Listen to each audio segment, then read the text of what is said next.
All right. Hi, good morning. I'm kind of in a hurry, but I wanted to clarify something really quickly because I feel like I need to for some reason. Sometimes things stick in my head, and it might be just because something isn't making sense. But I wanted to bring attention to because I realized that not everyone thinks about this all the time about how energy is transferred and manipulated. I think about it all the time because I'm very sensitive to it. Um, so I wanted to bring attention to Luke chapter 8, beginning in verse 43. That when the woman had an issue of blood 12 years, said she spent all her living on physicians and couldn't be healed. So the doctors couldn't heal her, and she had a chronic issue. But what she did is reached out and touched the hem of Jesus's garment. And what he said is, "Who touched me?" Because he perceived that someone touched him.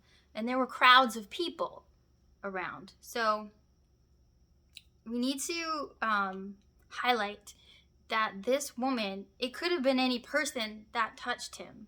If there were throngs of people around, she touched him with intention, okay?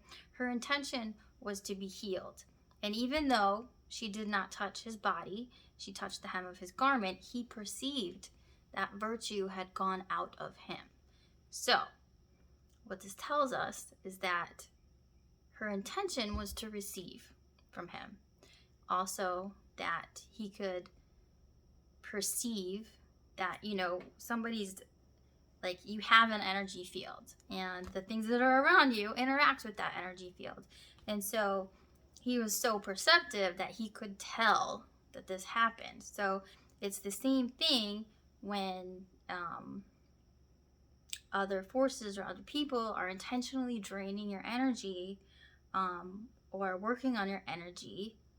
If you're sensitive to it, you can feel it, and it really is a thing. Like, people can just zap you for whatever reason, especially if you have a more manipulative, I want to say, if your energy comes and goes, it's going to be easier for someone to get if you're not aware of it, if you're not paying attention. So again, I can go into that a little more later, but I think it's just important to bring attention to, this is real. And Jesus came in the flesh, okay? And though he had supernatural wisdom and understanding and could do supernatural things. And yes, God can do supernatural things through anyone, but he did come into the flesh. And so part of this healing that we're supposed to be doing, and not saying that we can get anywhere, I'm not saying that we can get to where Jesus was, but I'm saying we can definitely be more self-aware and more intentional about our bodies and the energies that we entertain. So that's enough. Just a quickie. I love you very much. I will try to be back later, but I have a lot of driving around to do today. Sorry about the bright orange lipstick. It didn't look that bright when I put it on. Whatever. Clashy, not trashy. Have a good day. Please like, share, and subscribe these videos. Thank you.